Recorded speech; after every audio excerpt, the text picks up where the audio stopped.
Hi, welcome. Welcome to Sheffield DocFest and to this early special screening of King Rocker.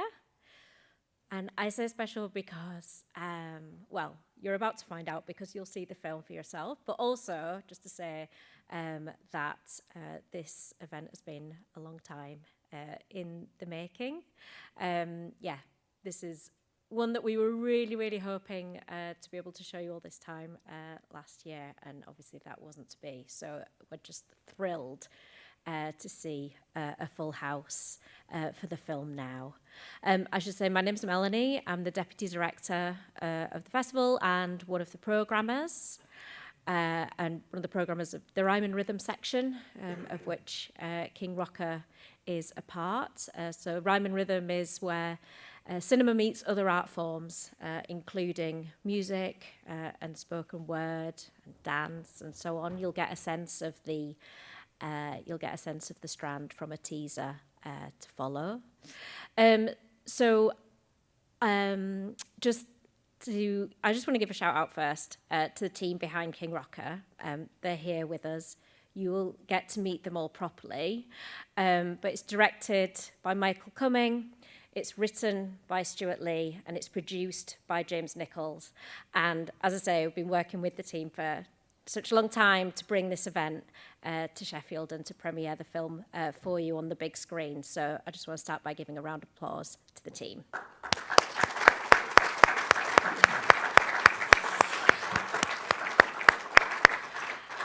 So this afternoon, I'm going to invite Stewart Lee to the front in just a moment to introduce the film far better than I could.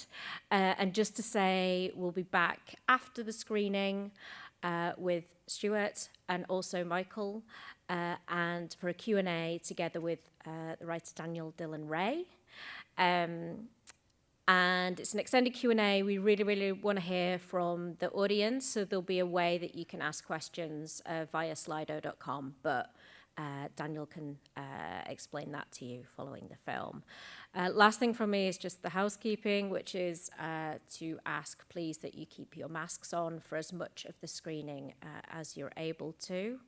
And yeah, that's all from me. I just really enjoy the film. Thank you so much for being here, for supporting the film, for supporting DocFest, and welcome to the stage, Stewart Lee.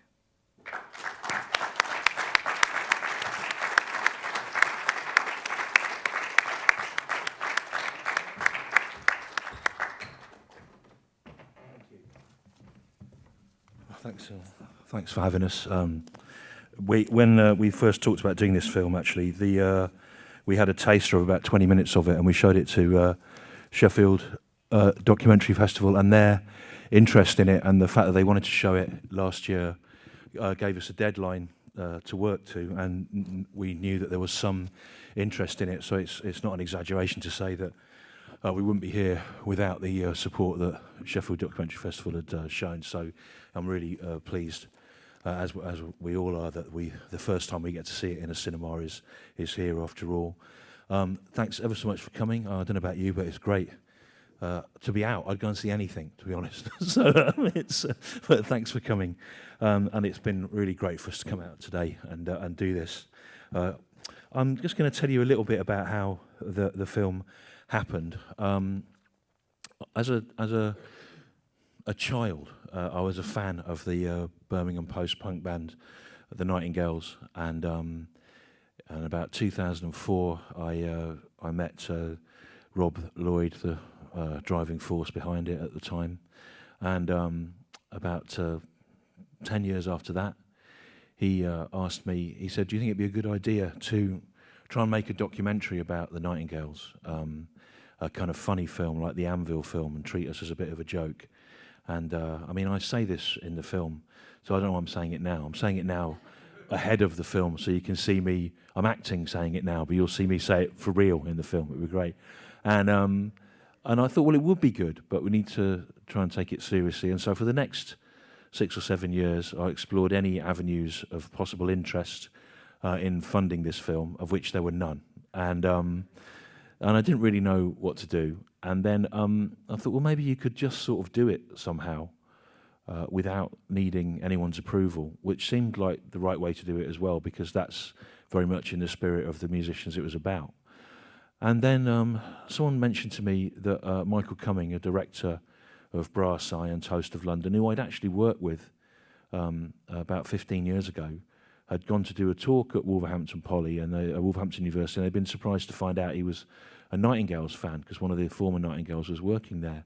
And I got in touch with Michael, and I said, "Are you a fan of the Nightingales?" He said, "Yeah, they're one of my favourite groups of all time." And I said, "Well, I'm trying to make a film about them, but no one's interested in doing it, and there's no money. Do you want to direct it?" So it's a bit like the Seven Samurai, getting the team together, you know, and they go, there's a big fight on against loads of bandits. There's no money, but we've been offered rice, you know. So we started trying to work out how we could do it.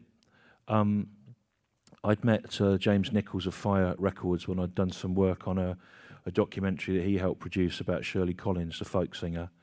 And he agreed to help sort of coordinate it, and had lots of good ideas. And we gradually started thinking about how we might do it.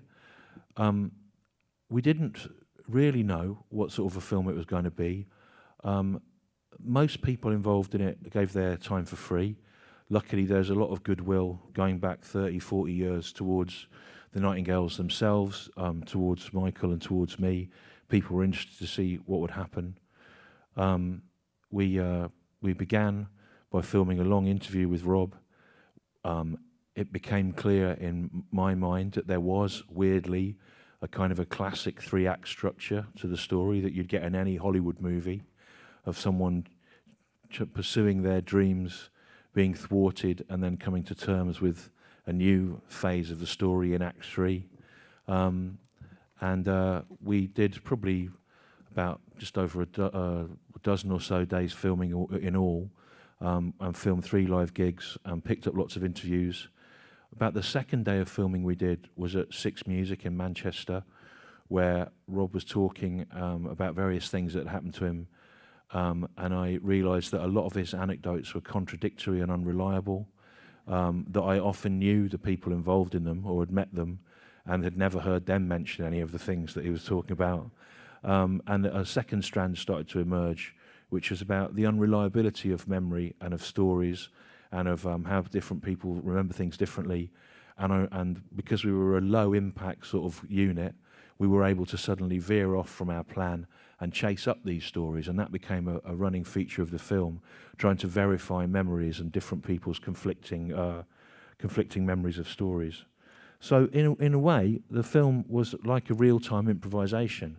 Although we had this idea of what the structure would be, we also were able to respond, because we didn't really have a producer looking over our shoulders, and because we were such a small unit, we were able to respond almost in real time to things that had happened. We'd hear a story and we think, well, we need to go and try and pick up something about that. Maybe we can do it on the way to the next gig, or find the person involved in the story and try and verify it with them. And on the whole, that worked really well. There was a story I wanted to verify involving Julie Christie, but we were never able to get to France, where she lived, to do that. There was a story I wanted to verify involving Robin Asquith, the 1970s British, multiple talented, all different genre actor, and as you'll see, he was able to help us with that himself. So but then the film also became a more general sort of story. We started to realise that although a lot of people are absolutely delighted that there is finally a film about the Nightingales, it also had to be a film that anyone would relate to.